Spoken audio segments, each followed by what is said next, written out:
Welcome everybody to another episode of Holistically Us. I'm your co-host Myra. And I'm your co-host Nancy. And together we are Holistically Us. Today, guys, this is a historic episode for Holistically Us. And that is because we have our first ever guest. Well, I was gonna introduce this person, but I don't think I can do him justice. And that is why I'm gonna hand it over to Mayra. Hello everybody. Our first ever guest is Marco. He's been a floor nurse for various hospitals across California for the last 13 years. 13 years. 13 years and counting. He currently works at the telemetry unit in a local Santa Cruz hospital. He's one of the few male Latino nurses in his unit and in the entire hospital. And he's my boo. Yeah, he's my husband. Did you say you're welcome? Him. No, I said hello. Oh. Yeah. Yeah. So this is Marco. Hello, everyone. Thank you for having me here on your community space. I really appreciate it. Excited to be here. Yay, Marco! I'm so excited that you're here. Well, first because I love how you treat my friend. So I just wanted to say it on here. You're such a good husband, and I know you're such a good nurse, and I want the community to know more about you. So I am really excited also that you're here because growing up, I never saw any Latinos in the hospital. And so to know that there's a Latino nurse out here that's doing the work is really exciting. And I really want to introduce our community audio space to that. And I also think it's so empowering for people to see and hear from someone who is not the typical norm of what you would think a nurse is. So first I want to ask, what is the telemetry unit? So to answer that question, the telemetry unit is a unit in the hospital that requires the patients to be monitored. And by that, I mean, like, we're monitoring their hearts. So we have cardiac monitoring going 24/7. They're not healthy enough to be off monitor, but they're not sick enough to be in ICU or a step down unit. So we need to keep an eye on them 24/7. So it could be post-surgical, drug withdrawal, heart, just something, heart issues, things like that.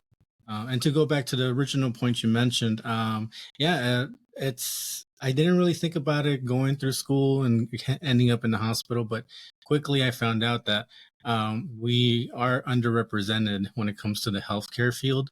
I was looking up some research, and according to UCLA researchers, it looks like 6% of the doctor workforce are Latinx, and then less than 3% are female doctors. And then for the nurses, it looks like, we have less than 10% are Latinx. So we definitely have an underrepresented group when it comes to the healthcare field as a whole. Here in California, where I live, the Latinx population encompasses 40% of California's population. We definitely should have more people in the healthcare field overall. Yeah, I'm like, get it, Marco. We should definitely be a lot more represented in the medical field. And we're very glad that you are there because, similar to what Nancy mentioned, I didn't really grow up seeing a lot of Latinos in the hospitals. And as a chronically ill child who was constantly in and out of hospitals, I probably encountered one or two Latino nurses and no doctors, actually, which is pretty sad. So I know how you got into this field, but I'm sure everyone wants to know how you got into it. And why don't you share with everybody how and why you got into nursing? Well, for me, I think a lot about how I got into nursing. I didn't really have the biggest drive growing up. We started dating very early on, and you can tell that I had potential to go places.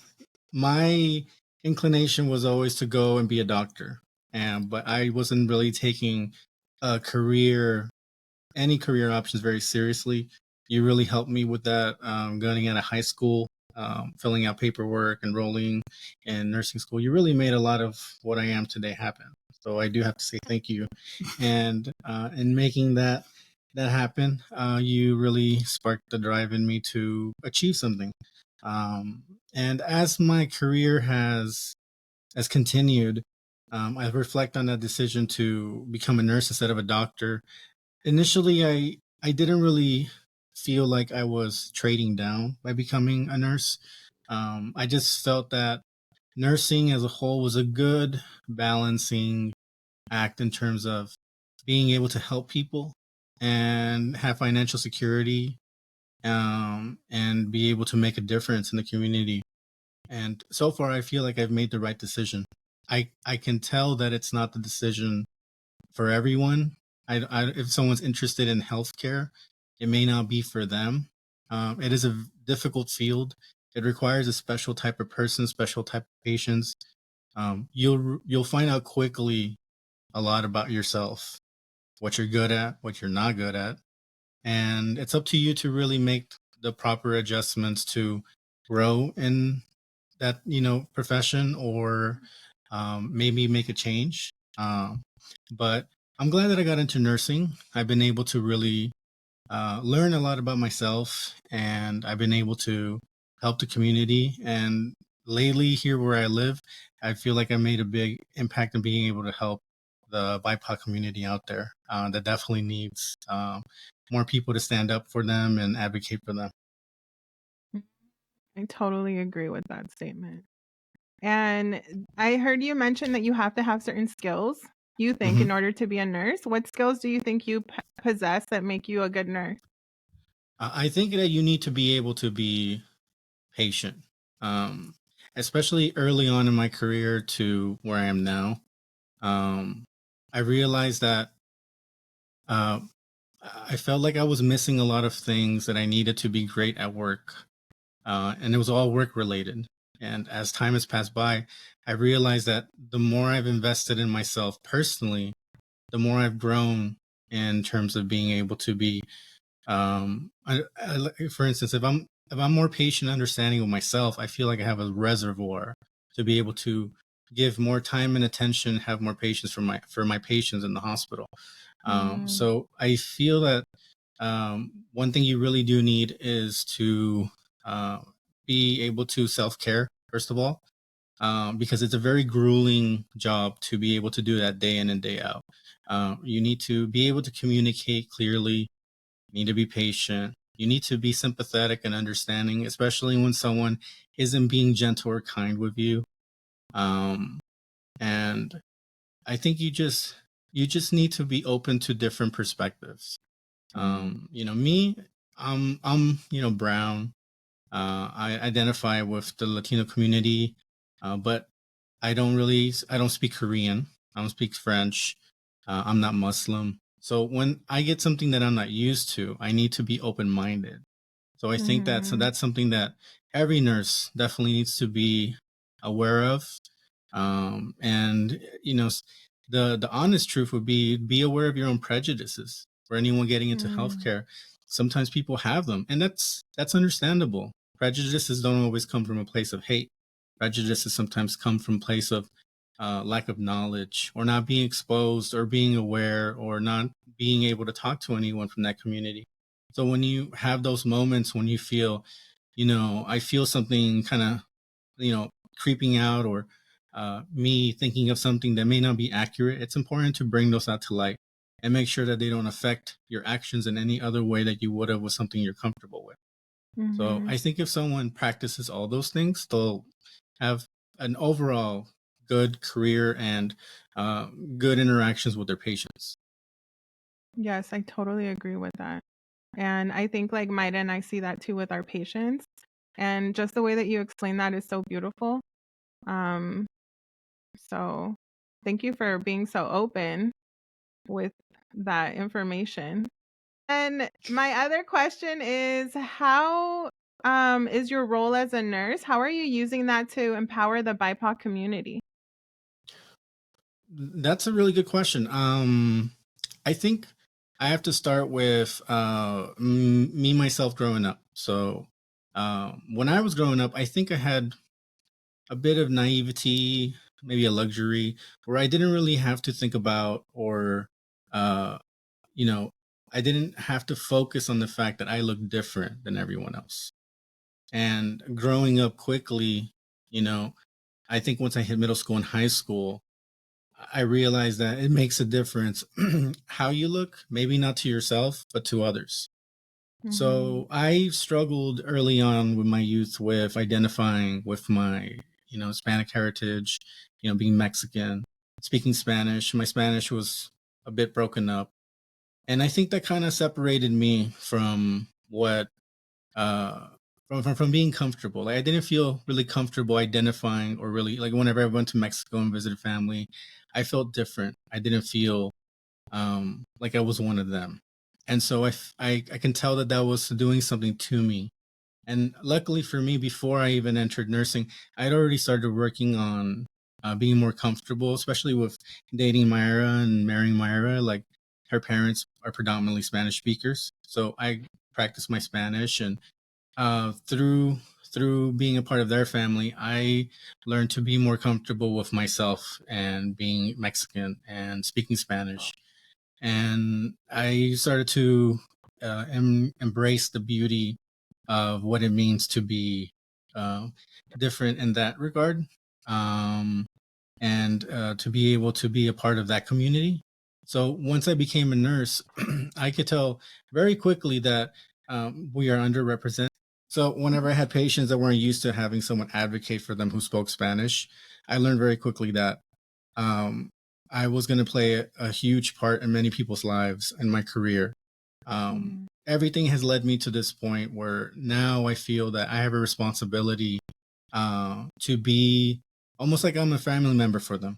That's how sometimes I feel with my Spanish speaking community, especially if they don't speak little to no English. Um, I feel like someone needs to be there for them. There's a lot of pride, there's a lot of fear, and there's a lot of um, just maybe like embarrassment sometimes from patients where they don't want to or they don't feel like they have the right to speak up, especially when things are being explained to them in English or paperwork's being brought to them in a language they can't read. So whenever Yes. I have those type of patients, I really try to do everything I can to create an environment where I know that they're going to get good care and feel like they're being listened to and feel empowered, which I think is making a big difference with everyone that I see. Oh my God, I love that you said you treat them like family. Just even the fact that you're going into work seeing it that way is so, I think, heart led, and your patients can feel that from you. I wish there was more nurses out there like you. Me too. Me too. And it's not to say that I don't treat anyone who's not, doesn't identify as a Latinx Yeah. or anyone who doesn't speak Spanish in any any specific way, or if I don't treat them well, or I treat all my patients well. But I do Mhm. feel a special connection to anyone who Yeah. I know is struggling because of their language, being in the hospital setting in a predominantly uh, English dominated like industry with mostly white counterparts, white healthcare workers all around them. Mhm. Yeah, and just from like what Marco has, the little bit that he shared with me sometimes about his patients, like, they'll call him like mijo, or, like they're like, Aw. oh, mijo, like, they're Yeah. excited to see somebody who looks like them come through the door and Yes. be the person that's going to take care of them. And he's had patients too where, like, he's taking care of the mom or the grandma, and the whole family is like, oh my God, thank God, like, you're like our caregiver, because we feel like you'll be able to, like, you'll care for her, just kind of like how he said, like, he sees them as family. It's like, yes, te voy a encargar a mi abuelita, like, she's in good hands, like, like, you got her. And he shares that with me, like, he does a lot for for the patients that come through the hospital that are like Brown, like he said, like he does it for all his patients. But there's just I feel like the same for me personally when I take care of patients, right? Like when they're Latinos, there's just a special connection there. Yeah. Thank you, Marco, for all you do as a nurse. Oh, thank you. Thank you. So Marco, I'm wondering, as somebody who's married to an acupuncturist, how have you personally been helped with acupuncture and Chinese medicine? And how do you feel it being helpful in a hospital setting? Well, that's a really good question. So for me personally, I've seen a lot of benefits through acupuncture. It's not just because you're an acupuncturist, and I don't want to like just just massage your ego, Hey. and uplift you, but just in general, acupuncture that I've received from you while you were a student in the clinic, or from other acupuncturists, it's almost magical. It's hard to describe when you put it compared to Western medicine. I'm used to following a standard of care guidelines whenever I have a patient that comes in for specific illness, or if they have an injury or they have a surgery.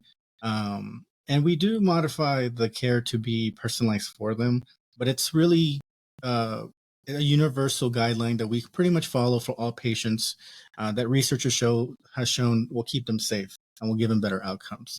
But I think that acupuncture takes it to a different level because it's even more personalized. And so whenever I've had acupuncture, I feel like I'm being, at least the intakes and the questions that I get, I feel like I really am being listened to. I feel like what I say really does matter. Whereas with sometimes Western medicine, you fill out forms or you get questions that just feel, I mean, even when I get patients, I'm asking repetitive questions they've already heard that are not really affecting what I'm gonna do for them. It's more I have to fill out a form because of my job.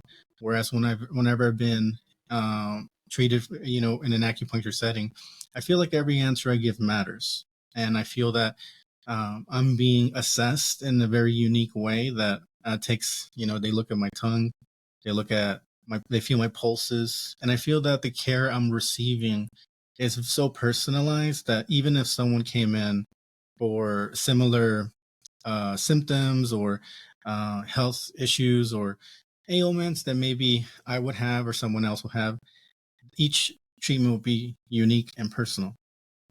So I see that as a benefit for me, and I also feel that if we had more access to that in Western medicine settings and hospital settings, at the very least, outcomes would be improved. But at the very best, maybe reduction in pain, reduction in hospitals, like days, how many hospital days are in there, better outcomes overall. I don't see how it could actually harm patients unless I've known you told me about placement of needles, specific needles in specific places. Injuries can always happen in anything, but overall, I don't see any negative outcome to having acupuncture as a tool in an inpatient setting. So I wish we had that accessibility in my hospital. I definitely see the need for it with the types of patients and the complaints that the patients in general give me when I'm treating them or helping them. So I think it would be very beneficial to see.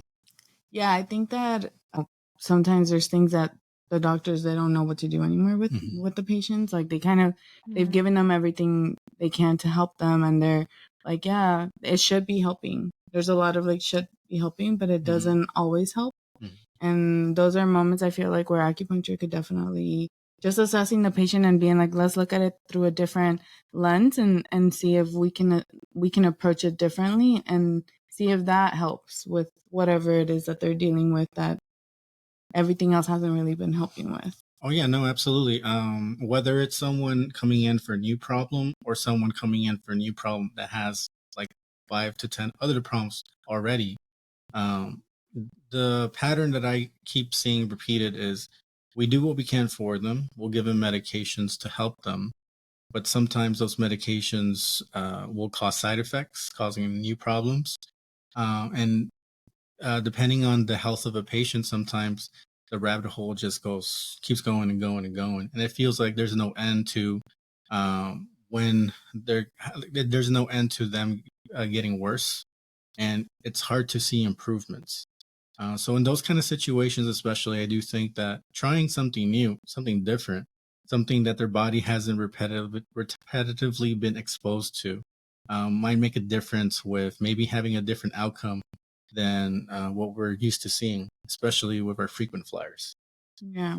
And I also, just for myself, I think as a kid who, I had endometriosis since I was really little, and I would go to the doctors and they would say, well, your period pain is normal, and you're in so much pain and you're crying, and that's fine. Like, you'll get over it. I feel like if there was an acupuncturist there who would have assessed and been like, oh, how long is how much are you bleeding? How long is your cycle?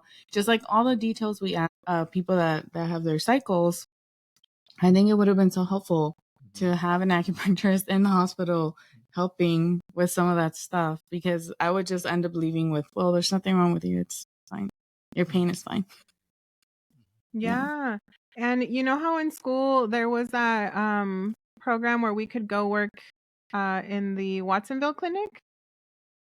So that was such a good experience because the Western doctors would refer some of their patients to the acupuncturist, and they were doing that also to help with they wanted to not prescribe medication first.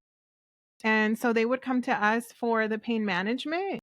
And it was so cool to see them work together and work with Western doctors that were actually referring to us. And we could share our patient notes. And the patients were also talking about how they were kind of like shocked, right? That they were feeling supported by both, and how much it helped with their stress and it improved their sleep and it helped with the pain. So it was really beautiful to see how they felt, in this case, really holistically cared for, right? Because it was from both perspectives. No, you're absolutely Yeah. right. I think from listening from one of your previous episodes, you talked about how I don't know if you said billing or acupuncture in terms of Western, like how does Western medicine view acupuncture? And I think there was a mention of it. They really just acknowledged acupuncture for the pain control, and then you went on to say, but there's so much more that acupuncture does. But just taking pain control in itself, it's true. I think the difference is with pain control, especially here where I live in Santa Cruz County. You can tell by the patients that are coming in, anyone who's 50 and over, they're having issues, especially if they have chronic pain issues, illnesses. They've been exposed to a number of narcotics. So pain control is a big problem for them. We have certain tools that we can do to give them medications to try to help them. But in a way, we are limited, especially if they've had large quantities of medications, large doses of medications for a long time. Their body just won't respond to certain treatments. If they have any new surgeries, pain control is a very major problem. So the pain cycle that some of these patients go to, it's never ending. And what I do love about what I love about acupuncture, let's say just in terms of pain control, is that I can see how if you took an acupuncturist and put him in the hospital setting, you talk about the pain, but then you would see the cycle of the pain is leading to this depression. The depression is leading to this lack of sleep. The lack of sleep is leading to stress. The stress is leading to these health issues. Acupuncture will see that full cycle.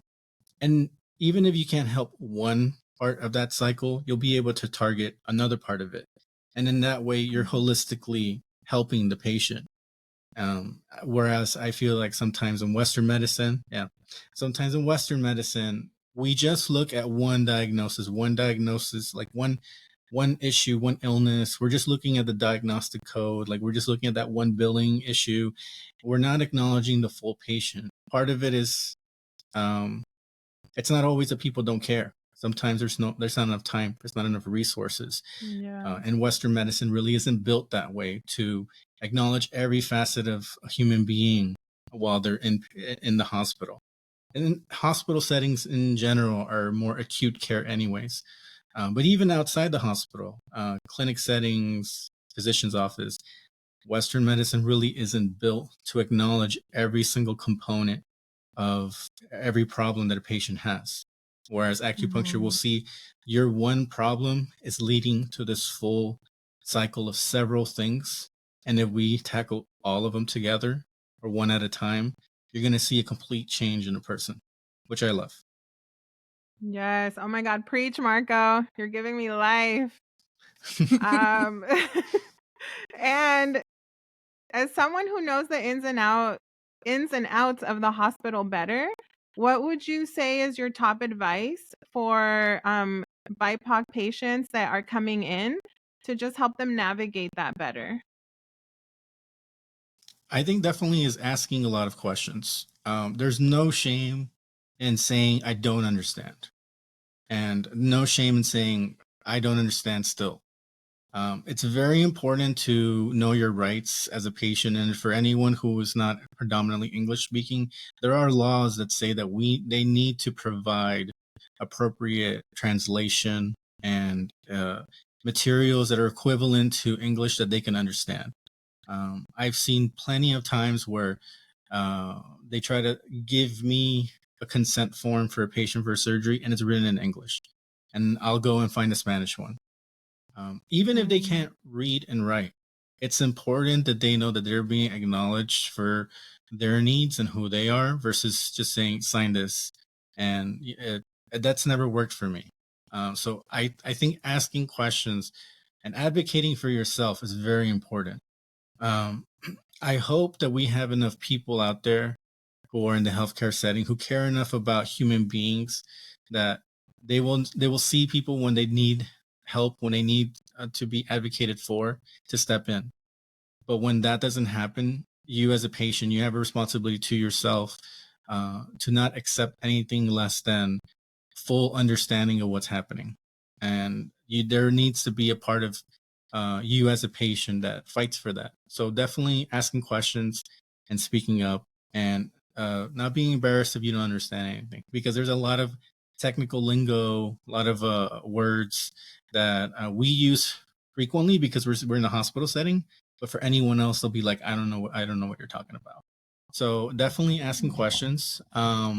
Something else that I think is really important for anyone going or having to go to the hospital for any reason is if you have any understanding about your healthcare, or if you get your information or your research from somewhere, make sure you use multiple sources. Because sometimes I see patients, not so much in the BIPOC community. The BIPOC community, most of the time when they're in the hospital setting, they're not used to being in the hospital, period. They don't have much understanding about a lot of things happening. But one big problem I do see for anyone who comes into the hospital is that they come in with a knowledge base for their health problem, health issue, but they're getting their sources and information from either unaccredited sources or just one specific place. Like Facebook is not an accredited, peer-reviewed source of healthcare information. So I do suggest for anyone who wants to know more about illnesses that or health issues that they may have, or they think they'll have, or they're diagnosed with, to look for multiple sources to get more information. Read the same thing from multiple areas before you decide that it's true. Because I've seen a lot of people hurt themselves by just reading one thing once and believing that that's it, and not listening to us who are there to help them. Because even if I want to help someone, if they won't allow me to help them, there's nothing I can do. And then, so I have a piggyback question to that, because I've had occasions where I'm helping a patient or a family member in the hospital, and sometimes even I don't know what they're talking about. So then I ask questions, but I think either because I'm assuming, right, that because they're so busy, they are kind of short, and I get the feeling like I'm annoying them. But I have more questions. So at that point, is it appropriate for us to ask for a different nurse? Or how would we go about that? Because sometimes the tone is a little short. I think in situations like that, what I see a lot of the times when I know when I have a patient and I'm the second one who walked in, and they tell me this nurse was rude, short, didn't talk to me professionally, whatever the reason is. Uh, for the most part, 90% of the time, I can think of the reason why that nurse was the way they were. Mm-hmm. There's especially for the nursing field, nurses in general, out of all the other medical or healthcare positions out there, nurses really fulfill this like what you call it, like an army knife type of position. We do a little bit of Mm, everything. We're a little bit of physical therapists. We're a little bit of pharmacists. We're a little bit of psychiatrists. We're a little bit of counselor. We're mm, a little bit of life coach. Nurses really do fill the gap for a lot of things. We are the glue in a lot of ways. And especially during COVID and after COVID, there's an exhaustion that comes with the job.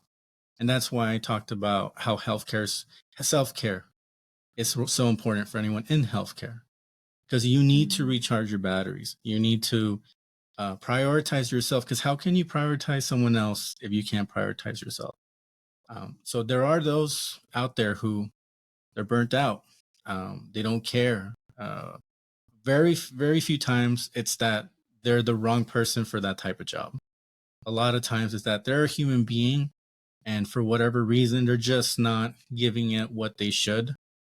And that can happen. So if those things happen, always ask for the charge nurse. If you're on a floor and there's someone in charge, ask for a supervisor, ask for a charge nurse. Especially with being in the hospital setting for as long as I have a very interesting opinion and view of administration, hospital administration. Ask for hospital administration. Let them do their job. Let them earn their money. You know, Mm. ask for someone who can make a difference. So if you're not satisfied with what you're getting from the person in front of you, who's supposed to be your advocate and be your connection to everything happening in the hospital, absolutely ask. You can ask for a different nurse or ask to speak to the charge nurse and get answers that way. Because it's in your right to be able to receive good care, and unfortunately, sometimes you're not going to get that for whatever reason, but it can't stop you from trying to find it through someone else. Thanks for clarifying that. And just to add a little bit to what Marco was talking about, nurses oftentimes are not just one-on-one. Like they're not just taking care of the one patient, right? So depending on what hospital, on what floor, nurses can be taking care of 4 up to how many? In California, it's up to 5 Up to 5. inpatient care.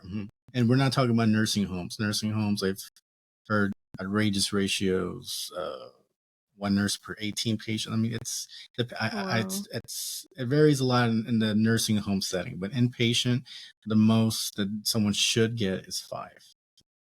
Wow, yeah. So they're taking care of multiple patients at a time. And just just being married to Marco for as long as we have, and him talking to me about a little bit about his job, just it seems like whenever he's going into the rooms helping patients, it helps him to kind of get everything that they need. Like if they ask him for everything that they need at once, like all the questions that they may have, like all the things that if they need an extra blanket, if they're cold, if they need whatever, it just helps them because he's oftentimes it's not just the one like it's never actually just the one patient he's taking care of.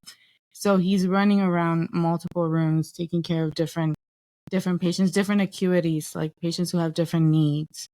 And depending on the time too, like you're running, giving meds or taking vitals, right? So I think that's also important. I feel for our listeners who go to the hospital to also have an idea that most likely their nurses are not just one-on-one with them. They have multiple patients at the same time. And to respond to that, I will say that there, especially during the holidays or times when like when it's cold, a lot of flus, respiratory issues come up. Hospital staff get affected too, just like anyone else. We might be short staffed. I've had patients when they know we're not well staffed, tell me when they finally get the help that they needed. They're like, thank you for coming and helping me. Even if it took a long time, they say thank you, and they say, I know that you guys are busy out there.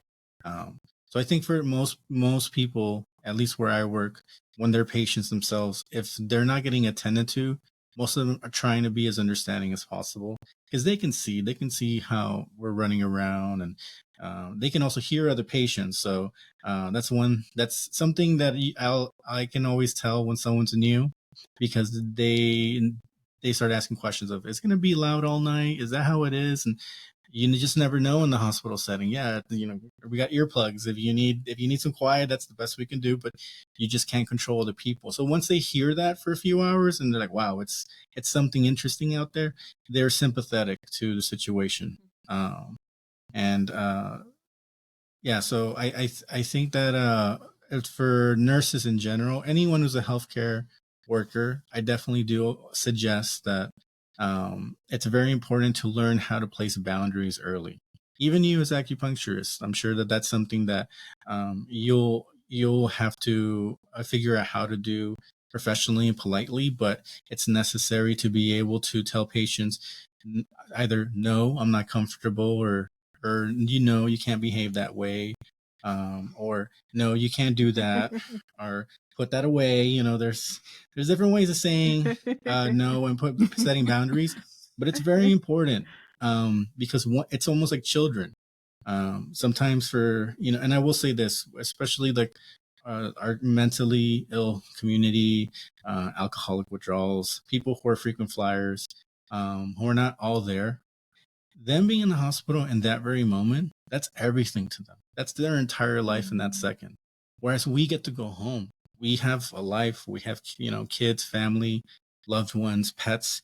We have something. They have nothing but that moment. So they might be trying to ruin your moment in that second, but you'll have something to go home to.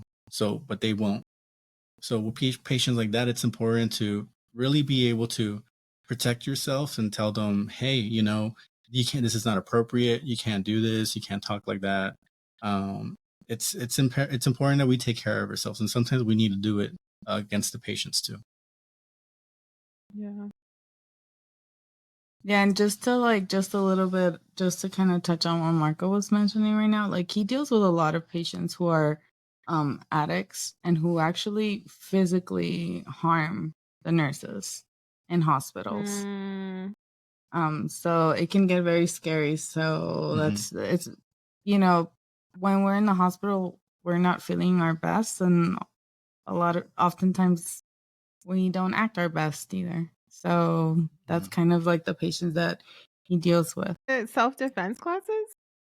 We did. We just completed a course of self-defense classes, and they are helpful. But in a panic moment, a lot of times people forget what to do. So the number one thing anyone can do in any situation when something's happening is yell. Yell as loud as you can when you need help.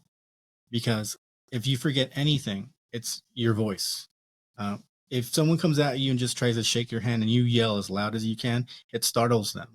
So if someone's trying to attack you, hurt you in a hospital setting, you yell. Because if it doesn't startle them, at least you'll alert somebody. There's been a number of times that we've had employees who are shocked, or they're getting attacked and they just panic and they just ball up, but no one knows. No one knows that they need help. And so that's a really important thing when someone is getting attacked, to use your voice. And yeah, they do teach us certain defenses and moves and things we can do.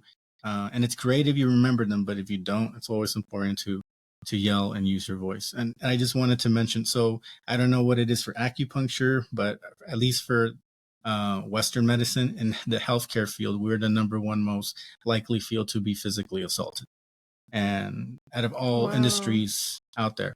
And that's unfortunate. So same thing with the argument of whether or not teachers should have to learn and carry a gun, how to use one. Same thing for us as nurses. We're not we're not trained to be UFC fighters. And me, myself, I'm 5'9", 5'9.5", but a 5'9.5", and a pretty stocky build. And so for the most part, me just entering a room diffuses a lot of times any tension that might be occurring. I mean, I get called on a lot to help and be a part of and assist in any elevated, aggressive situation. And presence alone sometimes will diffuse. But if not, at least the muscle's there. But for my other coworkers around me, I can't say the same. A lot of them are less than 5'5". A lot of them are less than 120 pounds. So what self-defense for me is going to be completely different than what self-defense for them. So it's really important that we always know to protect ourselves and to know where our exits are at all times. Well, Marco, I'm learning so much. Ugh. Isn't it scary that like their healthcare field is like what, the number one? Number one. Wow. Yeah. I Number didn't one know industry for getting that. physically assaulted. Yeah. Yeah, no, it's unfortunate. Crazy. It's very unfortunate. Yes. Yeah. So Marco, here at Holistically Us, we like to share our Holistically Us moment of the week, where you showed up authentically yourself. And being that you're our guest today, we were wondering if you'd like to share a moment where you were holistically yourself this week, as well as what you do for self-care after all this stuff that you shared with us that can be very taxing. Yeah, absolutely. I love this holistically us moment idea. And for me, it's about for me this week it was about woodworking. So that's what I do for myself to be able to just recharge my batteries and just I get involved in the tasks to the point where I just forget about everything else, and I feel by the end of it like I had a Zen moment. So woodworking is how I show up authentically for myself. I like to do it, and by the end of it, you get a nice piece of furniture. So it's great. For my self care, I go to therapy, and so I do it now.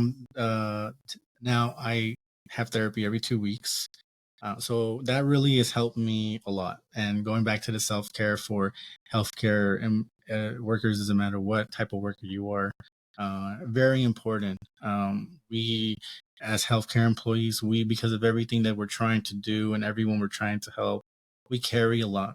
We take a lot in, and we're not built to be emotional sponges. We need to be able to just let go of a lot of things and just take care of ourselves. So I feel that therapy for me has really been a good medium for me to be able to appreciate myself better, know myself better, learn new things about myself, and learn old things about myself, but in new ways.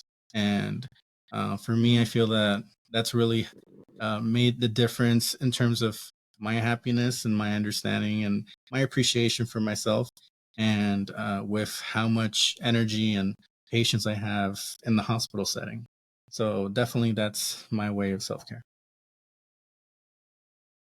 Look, here at Holistically Us, we second the therapy. So thank you. And I love that you're our first guest, Marco. Like, thank you so much for showing other BIPOC that they can also aspire to be a nurse. I love that you touched upon mental health and safety. And I totally agree that Eastern and Western medicine could work well together. I want to really thank you for being our first guest. And thank you for all the great work that you're doing in the hospital. And of course, again, I really want to thank you for being such a great husband to my co-host.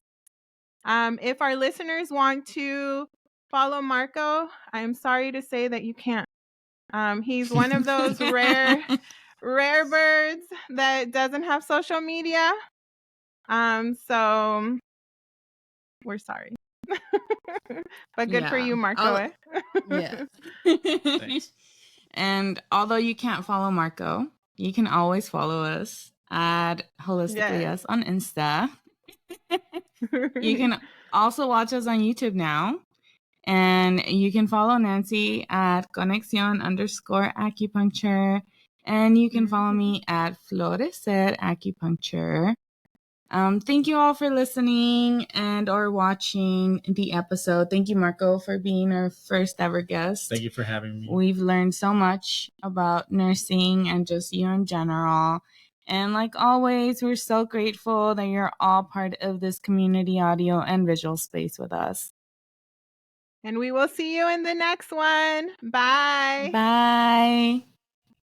Bye.